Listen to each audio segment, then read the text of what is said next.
Déclaration du président Henri Tohou suite au décès du Premier ministre Amadou Gon Coulibaly.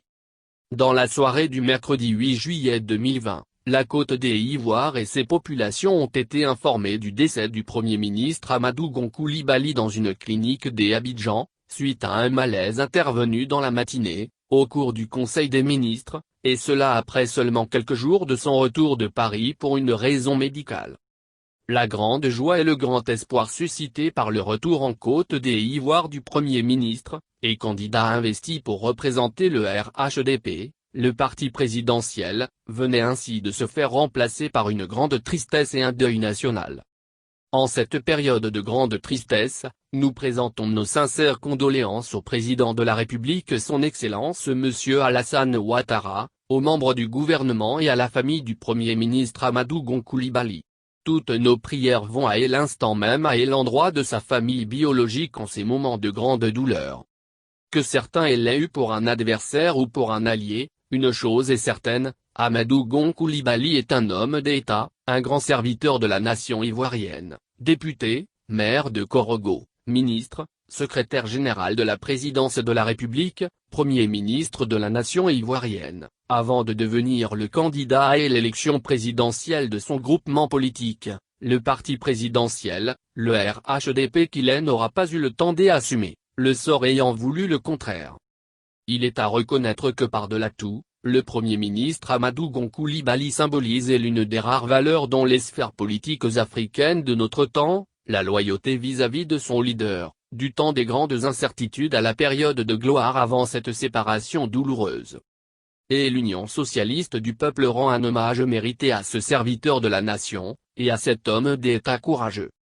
Au-delà de nos douleurs et tristesses, une question se pose à l'ensemble de la classe politique, et particulièrement au président Alassane Ouattara, à savoir où va la Côte d'Ivoire après le décès du candidat investi du parti présidentiel à 3 mois de la date constitutionnellement fixée pour la tenue des élections présidentielles, mais aussi en pleine pandémie du Covid-19 qui a porté un coup dur à la liberté de mouvement des personnes pendant la récente période de l'enrôlement des électeurs, et cela dans une Côte d'Ivoire divisée, minée par les conflits politiques affectant les religions et régions.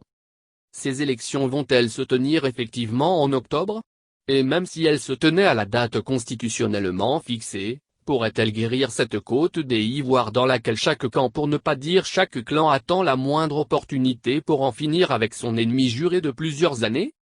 Au regard de ce qui précède, et dans la ligne de notre vision pour une Côte d'Ivoire apaisée, unie et beaucoup plus fraternelle, pour une paix durable, propice au développement de tous et par tous, nous demandons pour une dernière fois au président Alassane Ouattara, de faire appel à l'ensemble de la classe politique, y compris ceux qui sont contraints de vivre à l'étranger ou en exil, autour d'une table, pour la mise en place d'un gouvernement de transition à travers un gouvernement des unions afin de mettre un terme à la crise multiforme et multisectorielle que vit notre pays depuis plusieurs décennies.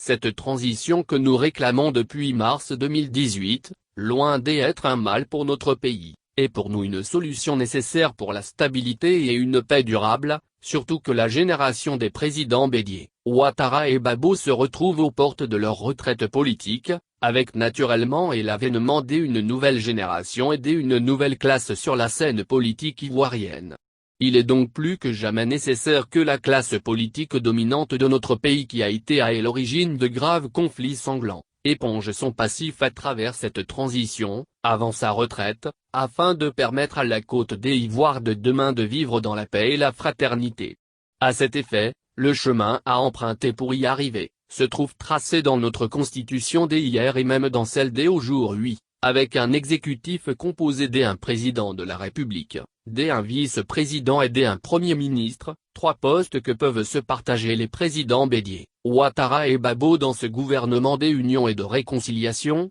s'ils aiment vraiment la Côte d'Ivoire et ses pauvres populations endeuillées par leur guerre sans fin. Le peuple ivoirien les regarde, et ma génération est impatiente.